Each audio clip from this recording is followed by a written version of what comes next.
Thanks, Tom. All right. I'd like to start by thanking all the families that are here today, Mr. and Mrs. Mullins and Drs. Raver for creating such a beautiful celebration tonight. And it's an honor to be here surrounded by all of you people who have loved and supported Sylvie and Charlie throughout their lives. It's just magical. I'm going to try to keep it together through this, by the way. For those of you who don't know me, my name is Ray Regal, and I've had the honor of being Sylvie's best friend for about 8 years.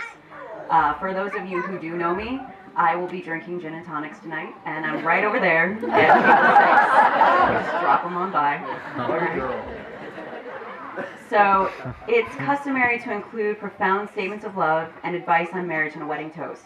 However, since I'm rarely profound and currently unmarried, I decided to outsource some opinions. I began by asking my parents, who still look at each other like teenagers in love, for their pearls of marriage wisdom. And after a few moments of thoughtful silence, my father replies with, and Charlie, this is to you, the best way to remember your anniversary is to forget it once.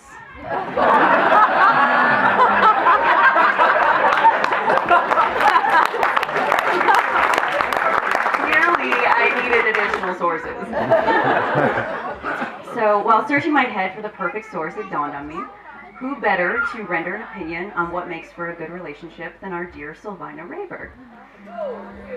Yeah, that's her new name now.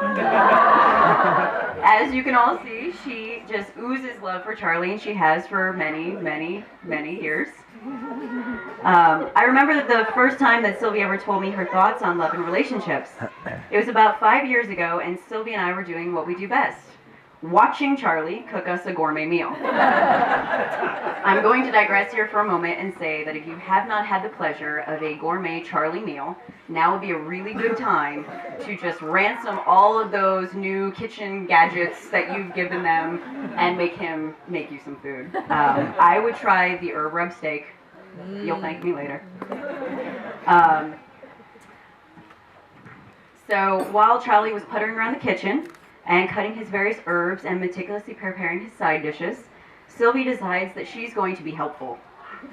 At every opportunity, she pesters Charlie. She moves his knives, mimics his classic Charlie hunch over the low-set counter, loads the dishwasher inefficiently, one of his many, many pet peeves, and giggles mischievously. For longer than I thought possible, Charlie takes this in stride. Just has a little crooked grin on his face that keeps saying, "Keep it up, Mullins. Your time is coming." So, all of a sudden, and with his famous cat-like reflexes, he swoops down, picks Sylvie up, curls her into a little ball, and starts rocking her serenely back and forth like he would a child. Sylvie obviously is struggling to be free. Charlie sits her down when she finally promises she's going to behave, and she renders to us our first piece of relationship wisdom. True love is finding the one person that you want to pester forever.